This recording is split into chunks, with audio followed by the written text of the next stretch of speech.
ఏంటి సిబిఐ విచారణ అంటే ఎందుకు ఒప్పుకోవట్లేదు? అందులోనూ మీ పార్టీకి సంబంధించినటువంటి నాయకుడు మాజీ మంత్రి జోగి రమేష్ పిటిషన్ వేసి దీన్ని సిబిఐకి అప్పగించాలని అడిగినటువంటి మరుసటి రోజే ఆయన తీసుకెళ్లిపోయారు. ఆయన అరెస్ట్ చేశారు. ఎందుకు సిబిఐ అంటే ఇంత భయం? ఈశ్వర్ గారు, ముందుగా మీకు ప్యానెల్లో ఉన్న అందరికీ అట్లానే సాక్షి టీవీ ప్రేక్షకులందరూ నమస్కారం.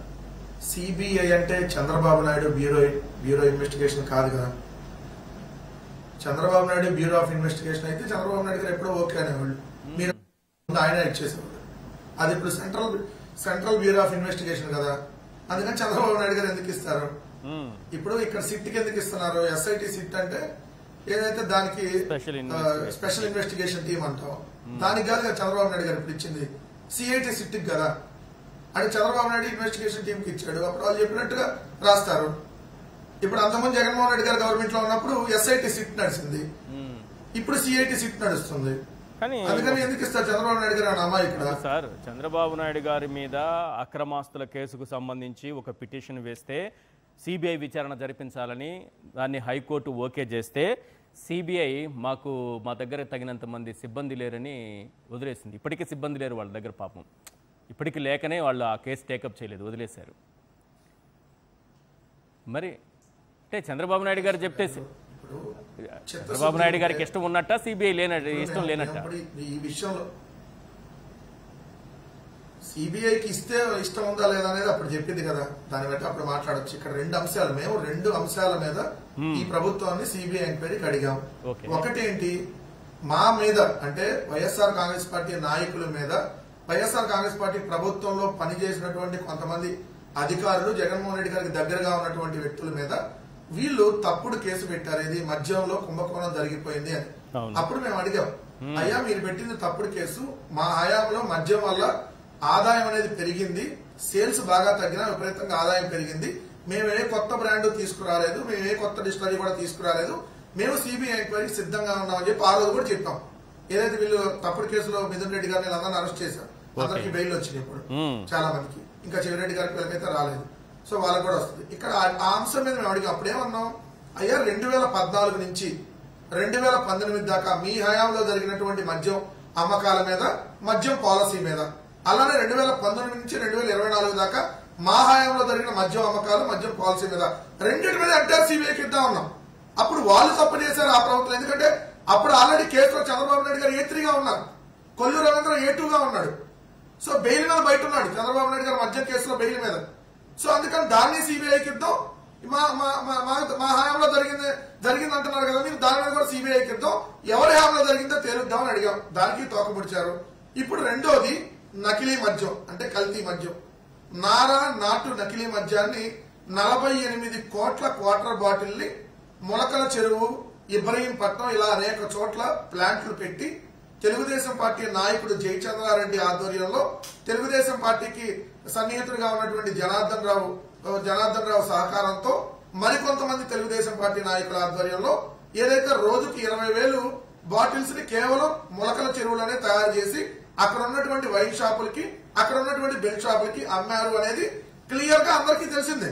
అవును. ఇప్పుడు దానికి సంబంధించి మీరు తప్పుడు కేసు జోగి రమేష్ గారి మీద పెట్టారు. ఎందుకు? జోగి రమేష్ గారు ఏదైతే చంద్రబాబు నాయుడు గారు ఇంటి దగ్గర నిరసన జరగడానికి వెళ్ళాడు కాబట్టి, ఎందుకంటే వాళ్ళ పత్రికలు చాలా ఓపెన్ అయిపోతాయి సార్, ఆత్రం ఆపుకోలేవు, 2 రోజులన్నా ఆపుకోలేవు, ఎమ్మటే రాసేస్తారు.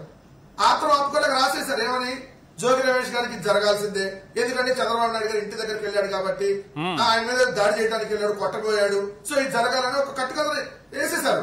ఏమేసిన జోగి రమేష్ అరెస్ట్ తర్వాత ఆయన అరెస్ట్ అనేది మీ పార్టీకి బురద అంటిందా లేదా? జనార్దన్ రావు చెప్పారు కదా, ఏమని చెప్పారు? జోగి రమేష్ చెప్తేనే చేశానని చెప్పారు కదా జనార్దన్ రావు.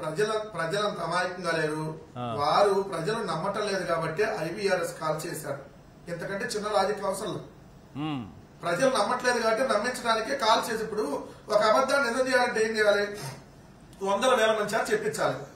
అందుకనే కాల్ చేసి అది జరిగిందని చెప్పి జరిగేటటువంటి ప్రయత్నం. ఎందుకంటే ఈ నకిలీ మద్యం మీద ఆల్రెడీ తెలుగుదేశం పార్టీ ఆధ్వర్యంలో నడిచిందనేది తెలుసు. ఈ రోజు మద్యం షాప్ లో అక్కడికక్కడే తాగి చనిపోతున్నారు జనాలు. అది వైన్ షాప్ మద్యమా, బెల్ షాప్ మద్యంతో సంబంధం లేదు, నారావారి మద్యం. అది వైన్ షాప్ లో అమ్మినా కల్తీ మద్యమే. మళ్ళీ చెప్తా ఉన్నాం, ఈ రోజు ఆంధ్రప్రదేశ్ రాష్ట్రంలో వైన్ షాపుల్లో అమ్ముతున్న కూడా కల్తీ మద్యం ఇప్పటికే సుమో బ్రాండ్ ఏదైతే short whisky Sumo whisky Bengaluru మాల్టరీ ఇలా అమ్ముతున్నారు అనేది వాస్తవం. అందుకని నిన్న కూడా ఒకరు జరిపారు అక్కడే ఇది ఏమంటే పర్మిట్ రూమ్ లో తాగుతూ అక్కడే మద్యం కొనుక్కొని పర్మిట్ రూమ్ లో తాగుతూ. కాదు సార్, మొన్నటి వరకు నకిలీ మద్యం ప్లాంట్ బయటపడనంత వరకు నకిలీ మద్యం ప్లాంట్ బయటపడనంత వరకు మొలకల చెరువులో నకిలీ మద్యం అమ్మారు అనేది వాస్తవం. దానికి ఆధారాలు ఉన్నాయి. ఆ తర్వాత కూడా నకిలీ మద్యమే తాగుతున్నారు ఇప్పుడు రాష్ట్రంలో. సార్ ఇప్పుడు సప్లై చేస్తారు సార్. ఇవాళ సప్లై చేసింది ఈ రోజు అయిపోయిందని గ్యారంటీ ఉంది. రేపు ఉండొచ్చు, ఎల్లుండి ఉండొచ్చు. ఇంకా ఆంధ్రప్రదేశ్ రాష్ట్రంలో నకిలీ మద్యం తయారు చేసేటటువంటి ప్లాంట్లు లేవని మీరు గాని నేను గాని ప్రభుత్వం గాని గ్యారంటీ ఇవ్వగలదా? మొన్నంటే బయటపడింది మొలకల చెరువు, ఇబ్రహీంపట్నం. ఇంకా బయటపడిన ఎన్ని ఉన్నాయి? అంతకుముందు ఆల్రెడీ అనకాపల్లి కావచ్చు, పాలకొల్లు కావచ్చు, ఇలా అనేక చోట కడపలో కూడా బయటపడింది. ఇప్పుడు బయటపడుతున్నాయి కాబట్టి మనకు తెలుస్తుంది. బయటపడిన ఇంకెన్ని ఉన్నాయి? ఎందుకంటే ఈ రోజు నకిలీ మద్యం తాగి చనిపోతున్నారు, ఇది వాస్తవం. దాన్ని మేము అడుగుతా ఉన్నాం. దానికి సంబంధించి ఇదేదో అల్లాటప్పగా 50 లక్షల కోట్ల రూపాయల స్కామ్ కాదు. ఈ రోజు ఇది 5,000 కోట్ల రూపాయలకు సంబంధించినటువంటి స్కామ్. ప్రజల ప్రాణాలను తీసినటువంటి దుర్మార్గులు వీళ్ళు. ఎందుకంటే 48 కోట్ల క్వార్టర్ బాటిల్ అంటే తమాషాగా ఉందా సార్? వీళ్ళకి చిన్నపిల్లల ఆటలాగా ఉన్న మనుషుల ప్రాణాలని తీస్తుంటే లెక్క లేకుండా అసలు ఈ ప్రభుత్వానికి సిగ్గు జనం కొద్దిగానే ఉందా? మీ ప్రభుత్వం తప్పు చేయకపోతే ఇప్పుడు ఈ నకిలీ మద్యకానికి కరకట్ట కొంపకి లింకులు లేకపోతే చంద్రబాబు నాయుడుకి, సీఎంఓకి, నారా లోకేష్ కి, కిలారు రాజేష్ కి మళ్ళీ రిపీట్ చేసి చెప్తా, దీనికి వీళ్ళకి వాటాలు రాకపోతే సిబిఐ ఎంక్వైరీకి మీరు ఎందుకు వెనకడుగు వేస్తున్నారు? సిబిఐ ఎంక్వైరీ వేస్తే సాక్షాత్తు చంద్రబాబు నాయుడు గారి జుట్టు మొత్తం బయటపడింది. ఆ జుట్టు అంతా కేంద్రం చేతిలో ఉంటది కాబట్టి ఈ రోజు కేంద్రం దగ్గరికి వెళ్లి దేహి అని చెప్పి మోడీ గారు వస్తుంటే అబ్బా కొడుకులు మోకరిల్లుతున్నారు. అంతకుముందు మోకరిల్లేదే, ఇప్పుడు ఎందుకు మోకరిల్లుతున్నారు? దీంట్లో నేను ఇంకోటి కూడా చెప్పాలి సార్. మొన్న జమీన్ రైతు అనేటటువంటి నెల్లూరుకు సంబంధించినటువంటి ఒక పత్రిక చాలా ఇంట్రెస్టింగ్ కథనం వేసింది. ఫ్యాక్ట్ కథనం, వాస్తవం. జూలై 17 తర్వాత చంద్రబాబు నాయుడు గారు అంటే మొన్న 2025 జూలై 17 తర్వాత చంద్రబాబు నాయుడు గారు మోడీ గారికి ఏ విధంగా మోకరిల్లుతున్నాడు అనే దానికి సంబంధించి ఒక కథనం వేసింది. ఏంటదంటే బీహార్ ఓటరు జాబితా సవరణ పేరుతో ఎన్నికల కమిషన్ చేపట్టినటువంటి ప్రక్రియ వివాదాస్పదమైంది. అది అందరికీ తెలుసు. బీజేపీని గెలిపించడానికి ఇతర పార్టీలు బలంగా ఉన్న నియోజకవర్గాల్లో దాదాపు 69 లక్షల ఓట్లు తొలగించారనేటటువంటి ఆందోళన నేపథ్యంలో చంద్రబాబు నాయుడు గారిని కాంగ్రెస్ పార్టీకి సంబంధించినటువంటి అభిషేక్ సింఘ్వి, అతను సీనియర్ న్యాయవాది సుప్రీంకోర్టు, అతను చంద్రబాబు నాయుడు గారికి ఫోన్ చేశాడు. ఫోన్ చేసి ఎలక్షన్ కమిషన్ మీరు కూడా లేఖ రాయకంటే ఈ చంద్రబాబు నాయుడు గారు ఏమన్నాడు, సరే నేను లేఖ రాస్తాను, ఆ డ్రాఫ్ట్ అంతా మీరే రెడీ చేసి పంపించమంటే ఆయన సీనియర్ న్యాయవాది కదా, సుప్రీంకోర్టు సీనియర్ న్యాయవాది, ఆయన ఒక డ్రాఫ్ట్ రెడీ చేసి పంపించాడు చంద్రబాబు నాయుడు గారికి. దాని మీద సంతకం పెట్టి జూలై 17వ తారీఖున బీహార్ ఓటర్ జాబితా సవరణ మీద ఎన్నికల కమిషన్ కి లేఖ రాశాడు. ఏమని రాశాడు? ఎన్నికల కమిషన్ సూటిగా ప్రశ్నిస్తూ ఓటర్ల జాబితాలో తప్పులు సవరించడానికి ఏ ప్రక్రియ అయినా చేపట్టొచ్చు, ఓటరు జాతీయతను పరిశీలించే అధికారం మీకెవరిచ్చారు అంటూ చంద్రబాబు ప్రశ్నిస్తూ, అది మీ పని కాదు, ఓటర్ జాబితా సవరణ అనేది ఎన్నికలు జరగనప్పుడు చేపట్టాలి కానీ బీహార్ రాష్ట్ర శాసనసభకు ఎన్నికలప్పుడు ఎలా చేపడతారని చెప్పి లేఖ రాశాడు.